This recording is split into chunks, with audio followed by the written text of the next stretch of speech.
ఈ రోజు అసెంబ్లీ సమావేశాల సందర్భంగా గాజువాక ఎమ్మెల్యే పల్లా శ్రీనివాసరావు మాట్లాడుతూ గత ప్రభుత్వంలో నిరుద్యోగులకు చాలా మోసం జరిగిందని అన్నారు. రాష్ట్రంలో జూన్ నాటికి విద్యాశాఖలో ఖాళీగా ఉన్న ఉపాధ్యాయ పోస్టుల వివరాలు అడిగారు అధ్యక్ష.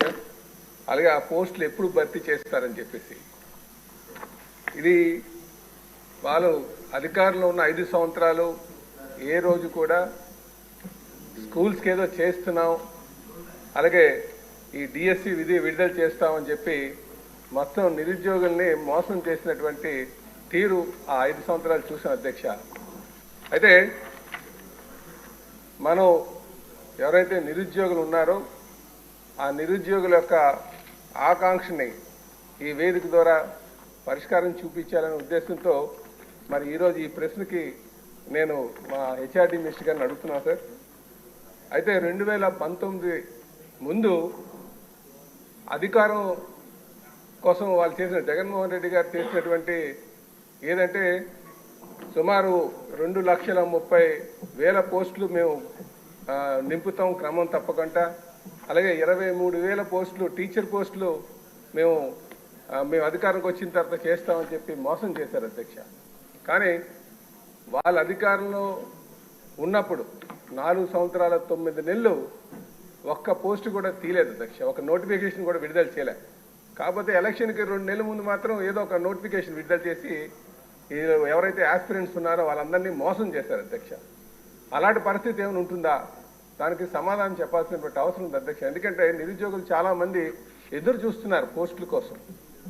అలాగే అధ్యక్ష, ఎంత దారుణం అంటే టీచర్స్ పట్ల, ఎందుకంటే ఈ సమాజంలో టీచర్స్ అంటే చాలా గౌరవం అధ్యక్ష. విద్య బోధిస్తారు, జ్ఞానాభివృద్ధి అభివృద్ధి. కానీ టీచర్స్ అందరినీ తీసుకెళ్లి వాళ్ళు వైన్ షాపుల దగ్గర నించోబెట్టినటువంటి పరిస్థితి కూడా చూసాం అధ్యక్ష.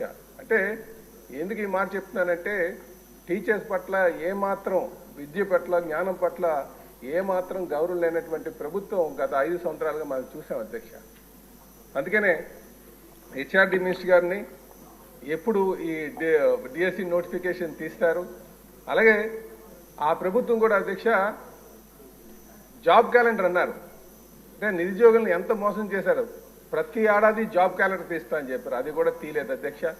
ఈరోజు గవర్నమెంట్ స్కూల్స్లో లక్షల మంది పిల్లలు వాళ్ళు అక్కడ ఆ స్కూల్ను మానేసి బయటికి వెళ్ళిపోయినటువంటి పరిస్థితి చూసాం అధ్యక్ష. ఈ ఒకవైపు చూస్తే 1,000 కోట్లు మనం స్కూల్ అభివృద్ధుల కోసం, టీచర్ పోస్టుల కోసం ఖర్చు చేస్తుంటే ఇంకొక వైపు పిల్లలు మానేసి వెళ్ళిపోతున్నారంటే ఏ విధంగా గత 5 సంవత్సరాలు స్కూల్ నడిపారో ఒక్కసారి ఆలోచన చేయాల్సిన అవసరం ఉంది అధ్యక్ష. అందుకే నేను యువ నాయకులు హెచ్ఆర్డి మినిస్టర్ గారిని అడుగుతున్నా, ఎప్పుడులోగా ఈ నిరుద్యోగుల యొక్క ఆకాంక్షను నెరవేరుస్తారు, ఆ డిఎస్సి విడుదల చేస్తారో తెలియజేస్తుందిగా కోరుతున్నా అధ్యక్ష. ధన్యవాదాలు. సురేష్ గారు, ఉదయగిరి. నో అమ్మా, క్లోజ్ ప్లీజ్.